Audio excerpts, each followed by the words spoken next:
Hello, everyone, and welcome to the Your Mark on the World show. I'm your host, Devin Thorpe. I'm a Forbes contributor covering social entrepreneurship and impact investing. And our guest today is one of the people I admire most in the world. It's a young man by the name of Bennett, who is a certified speaking professional with the National Speakers Association, and author of multiple books, including his most recent book, The Two Most Important Days of Your Life. Bennett. Welcome to the show. Thanks for having me, Devin. I appreciate the compliment, and the respect is very mutual.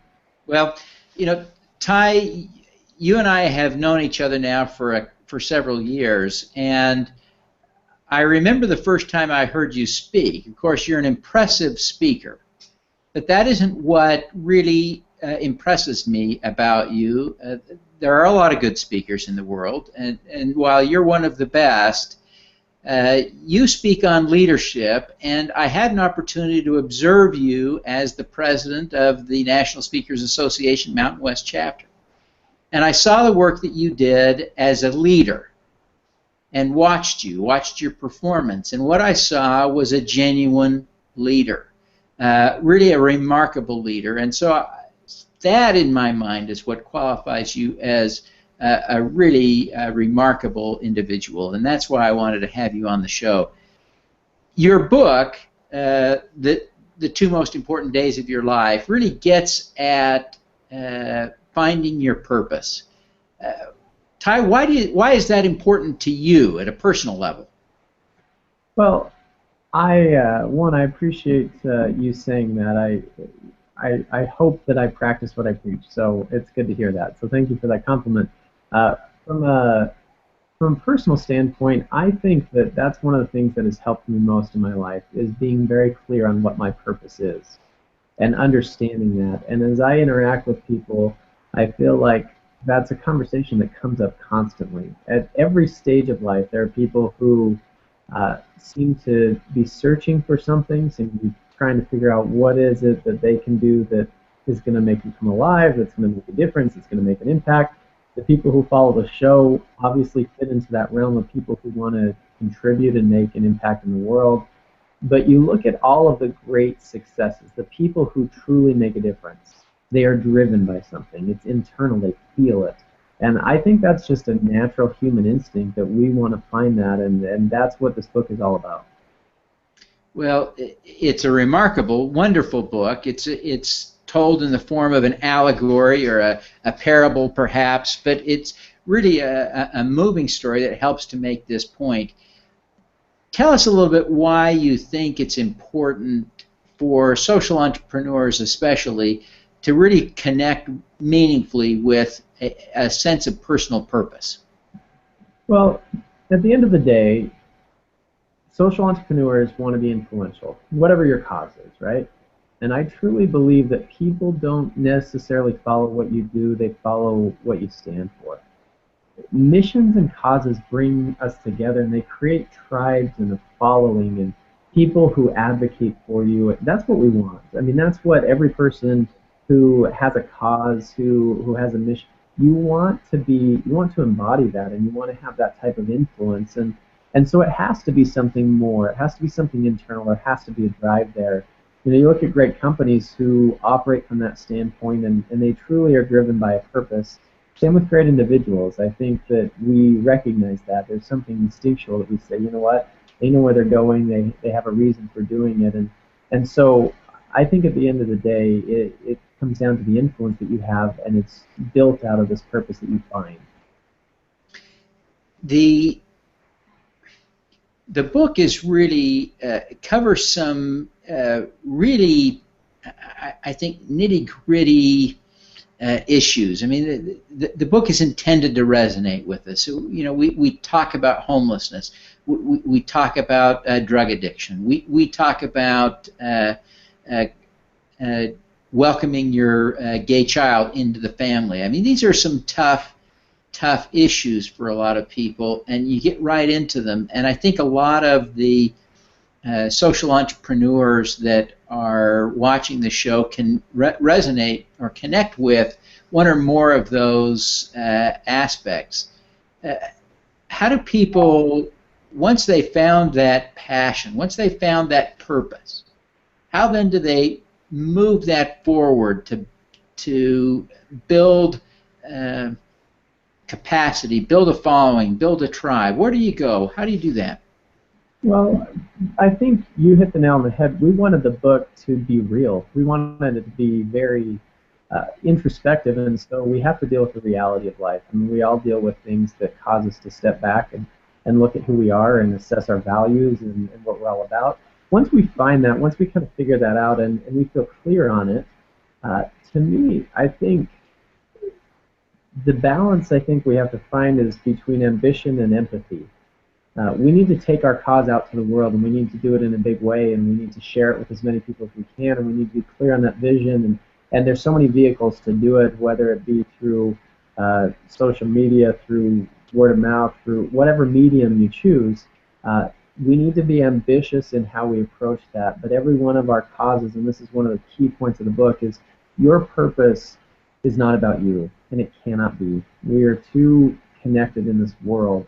And so your purpose has to serve the greater good, and that empathy has to play into it. And it's when that emotional connection happens with you and with other people that you start to gain a tribe and a following. And so I think once we get really clear on what it is, we approach it with as much ambition as we possibly can, but with as much empathy and care and connection as we can. And that's what seems to bring that synergy together. You wrote this book with a couple of remarkable people. Chad Hymas and Don Yeager were your partners, your co-authors on this project, and both remarkable individuals in their own right. I wonder if you'd just tell us a little bit about, tell the audience, a little bit about these two guys that are your co-authors. Yeah. And it's interesting how it came together. So this was a book that I've had this idea of this book for years. And I reached out to Chad Hymas. He's a friend of mine. He is a world-renowned speaker. He's also a quadriplegic. About 13 years ago, Chad dropped a 1-ton bale of hay on top of himself, rendering himself a quadriplegic at age 27. And so he had gone through the experience as an adult of losing purpose, of losing your will to live, of starting over, of trying to figure out how you live in a different capacity, and has done it remarkably well. He's had an experience that I haven't had as an adult of not wanting to live, of questioning everything. And so Chad's story lended, and his perspective lended so much to this topic, and he and I started working on it, and we happened to connect with a friend, Don Yeager. Don is a very well-known writer. He wrote for Sports Illustrated for years. He's written 28 books, I believe, 8 or 9 New York Times best-selling books. A lot in the sports world. He wrote Walter Payton's book and Rex Ryan's book and Mike Lohr's book and name another sport. He wrote a book with John Wooden. And so Don is a great writer, and when we decided to do this as a fable, his expertise there was amazing to kind of bring the story to life. Yeah, well, you really did ultimately make the perfect team for this, because the book is great. Ty, I wonder, you have become a role model to so many. You are nationally recognized, internationally recognized. People love and follow what you're doing, your books, your speaking. Who do you look up to? I look up to a lot of people. It's interesting as we're talking about this topic, and one person who really comes to mind and is a mutual friend you and I share. That's Jason Hewlett. And Jason Hewlett, if you don't know him, I'd look him up. He is one of the most talented entertainers in the world. Unbelievable, just hilarious, can do impressions, just amazing guy. I wish I had a tenth of the talent he has. But I'll tell you why I look up to him is he knows his purpose. And one thing most people don't know, Jason is a family-friendly entertainer. He's G-rated entertainment. That means a lot to him. He values that.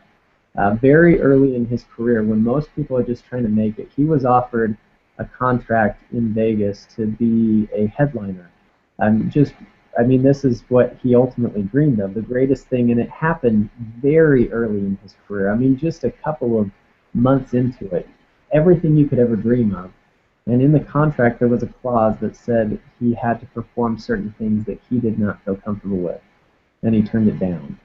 Uh, I find that amazing. I find that fantastic that somebody knows their purpose and they're clear enough in it that they would be willing to walk away from everything you thought you ever wanted because it wasn't what it was really what your purpose was supposed to be and the way you were supposed to contribute. And so just as we're talking about this topic, I mean, there's so many people we can mention, but that's one that I think that's what purpose does. It grounds you and it gives you the right focus, and he's had a remarkable career despite it.